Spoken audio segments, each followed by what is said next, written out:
Purihin ng Diyos, purihin ng ating Panginoon.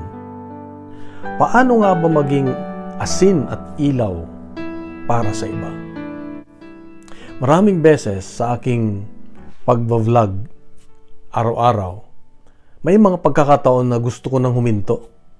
Ilang ulit ko na ngang sinubukan Pero bumabalik pa rin ako. Kung minsan naisip ko kasi, parang mabagal yung paglago, mabagal yung views. Sabi nga, nagsimula ako sa mababa, naging 20 na viewer, naging 50, naging 200. Hindi pang umaabot ng 400 o 500. Pero, tinanong ko ang Diyos, sabi ko, Lord, gusto mo nga bang ituloy ko ito? Kokonti ang naabot. Siguro hindi ako karapat dapat. Pero, palagi ang naririnig kong sagot ng Diyos ay, hindi ko gusto yung mabilisan, yung padamihan. Ang gusto ko ikaw ay lumago sa iyong pananampalataya. Kaya ito yung aking motivasyon araw-araw na kahit walang oras o pagod o puyat, kailangan gumawa pa rin. Maliban na lang kung talagang walang pagkakataon at may karamdaman, ganyan. Pero dito sa ebanghelyo natin ngayon ay may paalala ng Diyos na tayo ay maging asin ng sanlibutan, maging ilaw ng sanlibutan. Itong dalawang bagay na ito, yung maging asin at maging ilaw. Paano ba maging asin?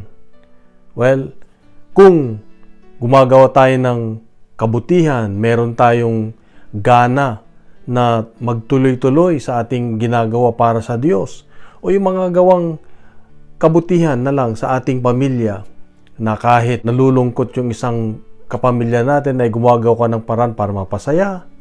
Ganyan. At sa mga katrabaho natin, tayo yung nagpapagaan ng kanilang mga daladalahin, marunong tayong tumulong. Ito yung sinasabi ng Diyos na maging asin tayo. Dahil pag nawala ang mga bagay na itong mabubuting gawa, ay hindi natin maipapakita ang kabutihan ng Diyos. Pangalawa, yung paano maging ilaw. Ilaw ay yung hindi ka madaling mapundi. Hindi ka napupundi. Pag may mga tao na nagpapainit ng ulo, ay hindi ka dapat madaling mapundi. Nandun yung pasensya. Bakit? Dahil pag tayo ay pasensyosa, nakikitaan tayo ng ilaw ng iba at tayo ay naggagabay ng iba patungo sa kabutihan, patungo sa magandang buhay, maayos na pamumuhay, at madadala natin ang iba patungo sa Diyos. Ito ang paalala ng Diyos sa akin ngayon, na maging asin at ilaw tayo. Yung wag mawala yung gana sa ating buhay, yung ating pasyon sa ating paglilingkod, ng paggawa ng mabuti lagi. At siguradong tayo ay makikitaan tayo ng presensya ng Diyos. At huwag nating dapat itago ang ating pananampalataya. Kanina na nga nanonood ako sa Hall of Fame kasi binigyan na si Pacquiao ng yung sa Hall of Fame na karangalan. At binigyan siya ng malaking parada at nag-speech siya. At ang ganda ng speech niya dahil lahat patungo sa Diyos. Lahat nagsimula sa Diyos. Lahat ay pasalamat sa Diyos. Hindi siya nahiya. Dahil kahit yung mga nakikinig siguro ay hindi naniniwala sa Diyos, pero talagang pinagyabang niya ang Diyos.